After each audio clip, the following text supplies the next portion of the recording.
Key points to remember as you continue to read or finish reading Lorca's Play and Theory of Duende essay. And just a few remarks about how I'm going to be structuring our lectures. I'm gonna do a little bit of the flipped classroom, but have you guys watch the lectures in class and then discuss them afterwards. So please watch this and then discuss. And if you could do an exit ticket at the end, just letting me know what you're getting here, what you're starting to see. So a few things that I want you to remember about the duende. The duende is within all of us, like it is within all living things.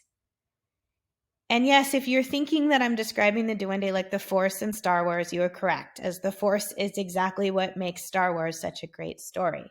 Remember, the duende is also the spirit that lives within all great works of art, which are always a mirror to life, to the human experience and what it means to be alive. Oh boy, here we go. Typo. You're seeing me correct as I'm doing during the video, but that's okay. Our awareness of the duende is not remembered linearly, hence the nostalgia for a past that never existed. And that's that irrational awareness. So when you're reading a novel that is, whether it's in the third person or the first person, there's going to be a moment where there's a flashback, where there's an irrational awareness of a past that they didn't realize, characters did not realize at the time, or that they only are now being able to put together. That's how it's mirrored in story. Ultimately, the duende, to be able to access our duende, to be able to access it in art and just in our daily lives, is connected to courage. And that's part of giving up thinking what we have to be in order to be who we are. And that's something that Lorca had and knew.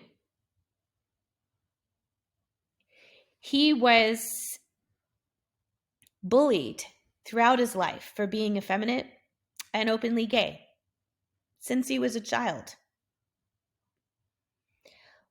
But he also had this dazzling love for language and this dazzling love for stories and this dazzling appreciation for the cante and flamenco and his beloved city of Granada. And so when his father sent him, he was supposed to go to the University of Madrid to become an attorney in 1923. It did not happen. He alludes to it at the beginning of the Play and Theory of a Duende. He says in 1928, he dropped out of school. The 1927 artistic movement in Madrid, as I said, he was not one of the more famous people. That was Salvador Dali. That was Louis Buñuel. That was the artists and the filmmakers. But poets and playwrights it's a different art form. And he was bullied. The 1928 short film Chien Andalou is an example of that bullying in the extreme. But he had been dealing with this all of his life. And he knew who he was. And despite how cruel people could be to him, Lorca was nonetheless a magical, kind, and empathetic man who had a sincerity and loyalty to his friends. Women loved him because, as his work demonstrates, he had compassion for the female experience. He did have female companions, but he wasn't going to pretend to be a Lothario and use them and hide behind them. Louis Buñuel was pretty problematic. And he had dated one of Lorca's friends, Concha Mendez, who was another poet. And she, in her memoirs, calls him intolerable. I'll tell you what was intolerable. The intolerable was that he was with multiple women and men, but he would beat up the men. He was just not it's that internalized homophobia, and he used her. And she was a great poet in her own right, and also was not going to subscribe to gender norms. She was really into swimming and sports when women were not supposed to be. She had bobbed hair. And Lorca was her dear friend. And he said, "Let me introduce you to someone who's a nice guy, who won't treat you badly." And that was his friend, Manuel Miguel Altoguere. And Concha Mendes ended up getting married to him. And Lorca was the best man at her wedding. That was the kind of friend he was. He was not Louis Buñuel. And he wasn't Salvador Dali either. Salvador Dali is incredibly complicated. He has a very, very complicated history. And Lorca had a deep love for him and deep friendship with him, and particularly a deep love for his sister. They were all very close. Dali was incredibly cruel to him with Chien Andalou, and Dali was just, he, I just, there are no words for Dali. But anyway, back to Lorca. One of my favorite quotes from Lorca is, "I will always be on the side of those who have nothing, and those who are not allowed to enjoy the nothing they have in peace." The cruelty that Lorca encountered in his life is insignificant. What's significant is how he just kept on being himself. And his poetry is a testimony to that. And he knew that. He knew what he was doing. And that's that courage, and that's that duende. And next week, when you start reading more about the effect he had, that we can see with the tradition that Pedro Almodovar is continuing, and how Pedro Almodovar always gives a nod to Lorca in most of his films. He has 21, 22, 23 films now, and most of them have a nod to Lorca in them, and how much he's meant to other poets and what that's meant for all of us. That gives us some hope. That's what I want you to focus on. The Chilean poet Pablo Neruda in 1933 was with Lorca when he presented the theory and play of Duende. And Neruda is considered as the poet who has written the greatest Spanish love poems in all of Spanish literature. And he was Pablo Neruda.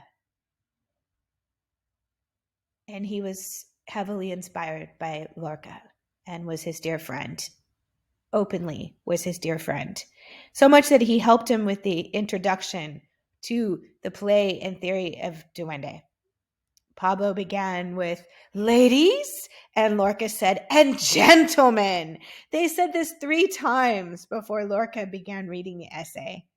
And there's that wasa, there's that smack talk. And yeah, I love that story, because Neruda is profound, and huge influence, huge influence, and he was influenced by Lorca.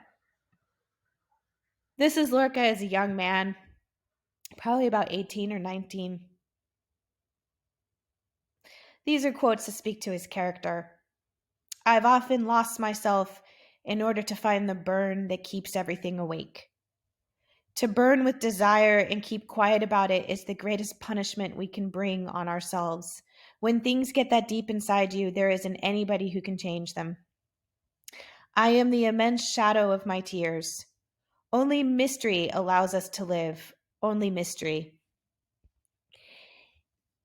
This is Pablo Neruda with Lorca in Argentina in 1933, when he was with him at the Play and Theory of Duende speech.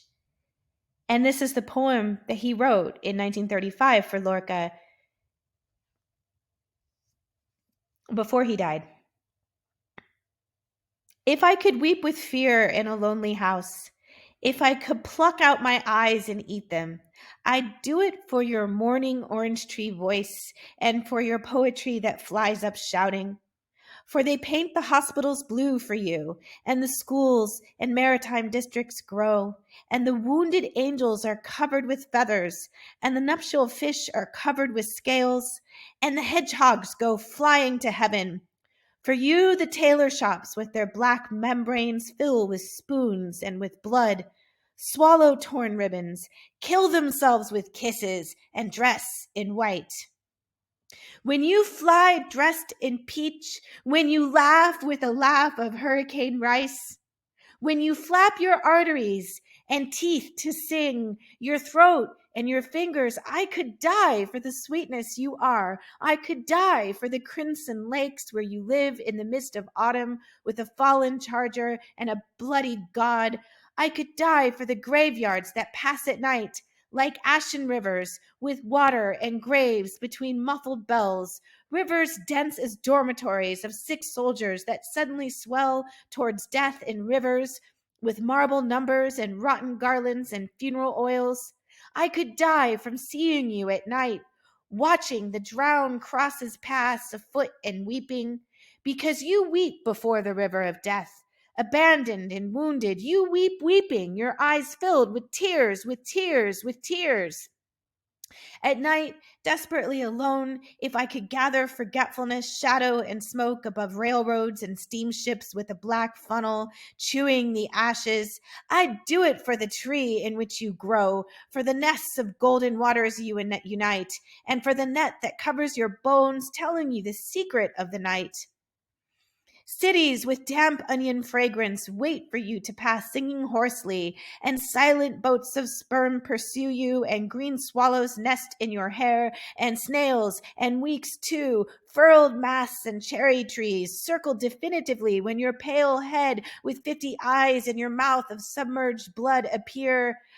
If I could fill the mayor's post with soot and throw down watches sobbing, it would be to watch when at your house summer arrives with broken lips, a crowd arrives in death watch clothes, regions of sad splendor arrive, dead plows and poppies arrive, grave diggers and horsemen arrive, planets and maps of blood arrive, divers covered with ash arrive, masqueraders dragging virgins pierced with large knives arrive, hospitals, ants, roots, springs, and veins arrive. The night arrives with the bed on which a lonely hussar dies among the spiders. A rose of hatred and pins arrives. A yellow embarkation arrives. A windy day with a child arrives. I arrive with Oliviero and Nora, Vinciente, Alexandre, Delia, Moruca, Malva, Marina, Maria Luisa, Ilarco, La Rubia, Rafael, Ugarte, Cotapos, Rafael Alberte, Carlos Bebe, Manolo Altoquiere, Molinari, Rosales, Concha Mendez, and others I have forgotten. Come to what crowns you, youth of health, gay butterfly, youth pure as a black lightning, perpetually free and talking between ourselves. Now, when no one is left among the rocks, let us speak simply as you are, as I am.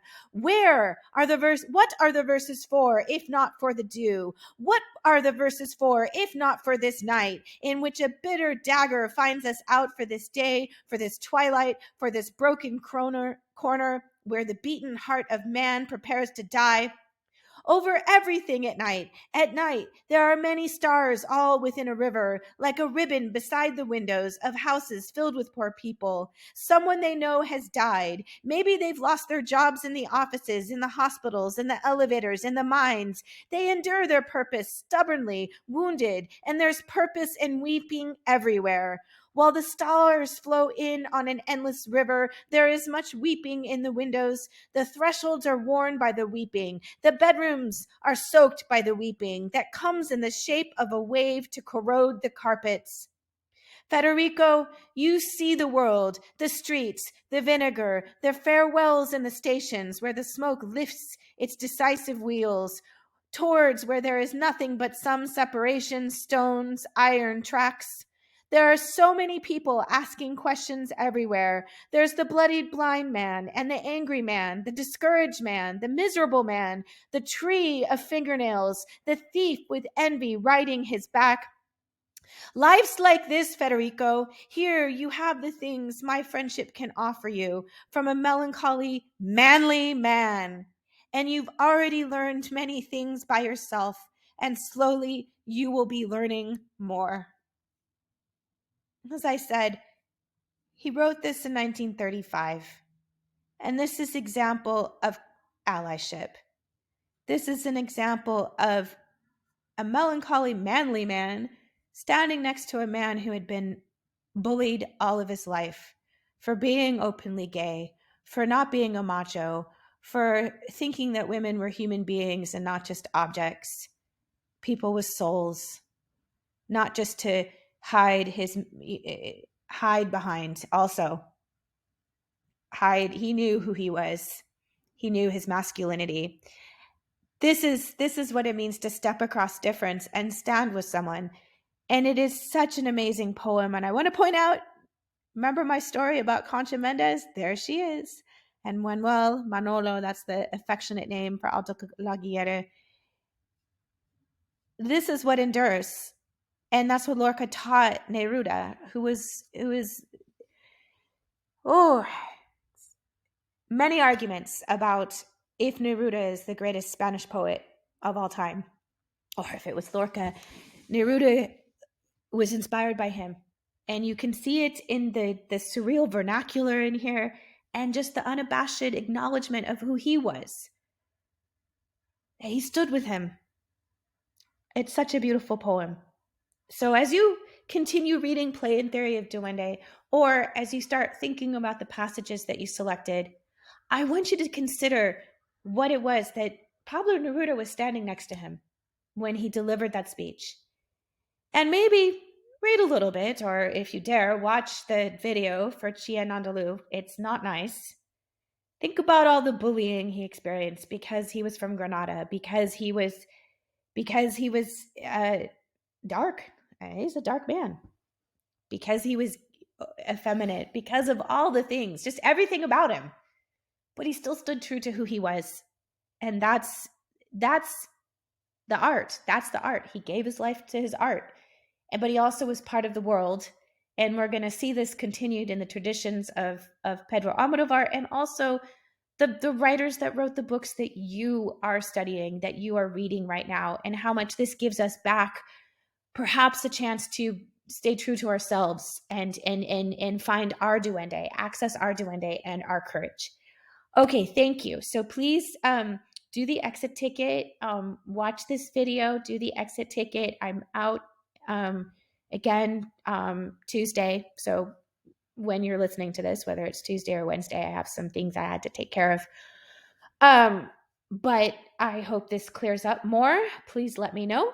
Thank you.